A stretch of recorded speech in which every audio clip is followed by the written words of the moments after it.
The Chinese Year of the Tiger. As you may know, every year in the Chinese calendar is named after an animal. There are 12 in all.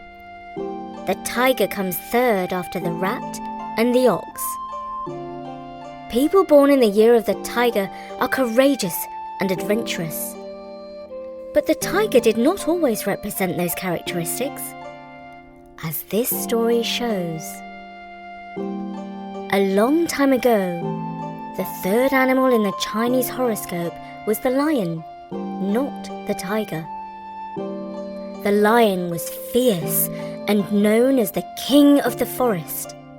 The tiger, meanwhile, was a cute and cuddly creature who never hurt so much as a fly. He was big and strong for sure, but he did not know how to use his strength.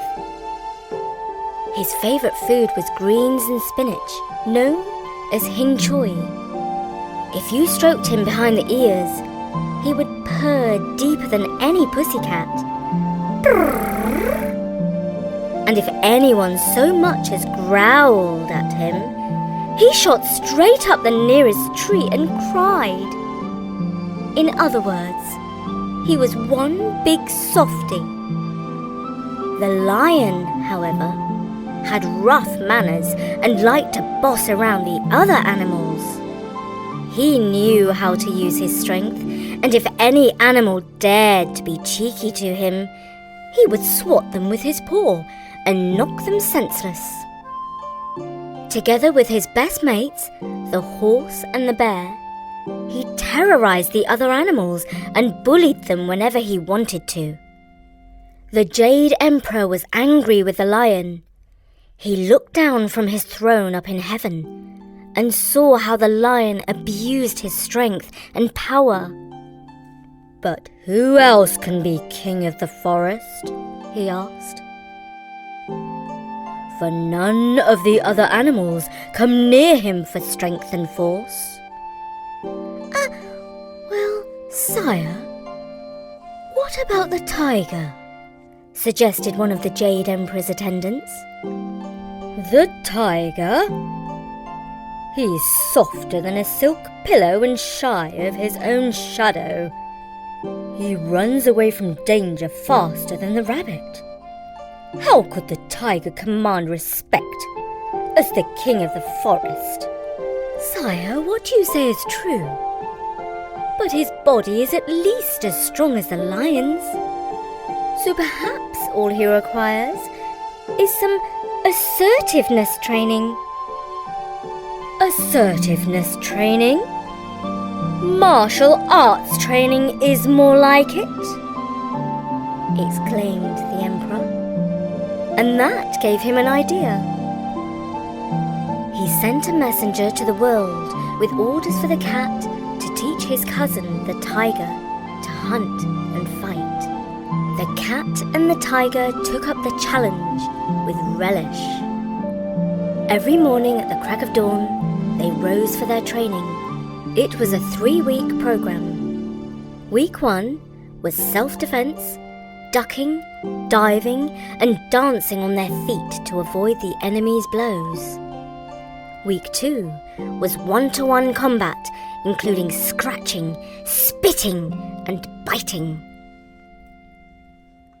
Week 3 was stalking, including crawling on their bellies through the undergrowth, dropping down from trees, and suddenly springing from a still position.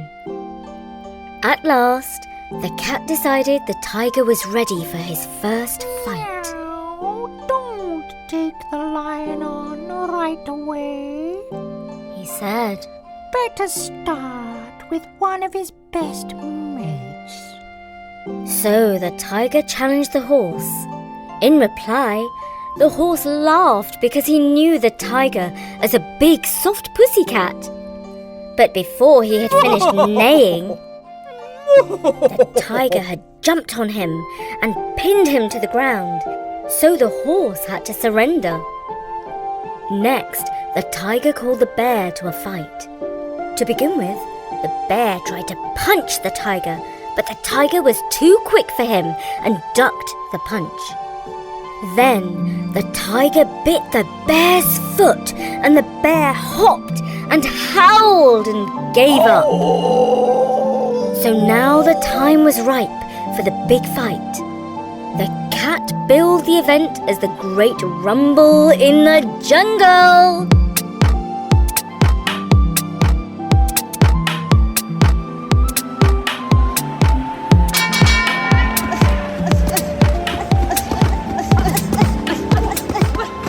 All the animals jostled for a good view, but none of them, except the cat, expected the tiger to last a single round. The tiger and the lion both sprang at each other simultaneously. Then they both stood on their hind feet, fighting paw to paw. It suddenly became clear to the animals watching that the two big cats were more evenly matched than they had thought. The fighters ducked and dived and punched and scratched, but the tiger's preparation paid off, and he finally knocked the lion out with a hook of his left paw.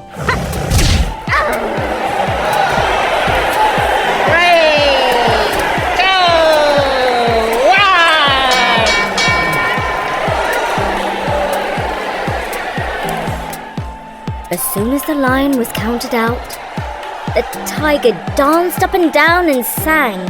Leap like a butterfly, sting like a bee. The world's never seen a chap like me. No one was more delighted with the tiger's victory over the lion than the Jade Emperor. He summoned the tiger to his heavenly palace and awarded him 3 stripes, one for each of his victories over the horse, the bear, and the lion. But that was not the end of the story, because soon after that, the turtle monster of the East Sea invaded the land with an army of crabs and scorpions. The tiger led the army of animals and defeated them in battle. Now the Jade Emperor was even more impressed with the tiger. He drew a vertical line through the 3 stripes on his forehead. This formed the symbol for a king in Chinese writing. From then on, the tiger ruled the forest and the lion was banished to the south. And most importantly for this story, the tiger now took the 3rd position in the Chinese Zodiac. And once every 12 years, we celebrate the Year of the Tiger. People born in the Year of the Tiger are natural leaders, full of ambition and hungry for excitement. Not at all like the soft and shy tiger at the start of the story.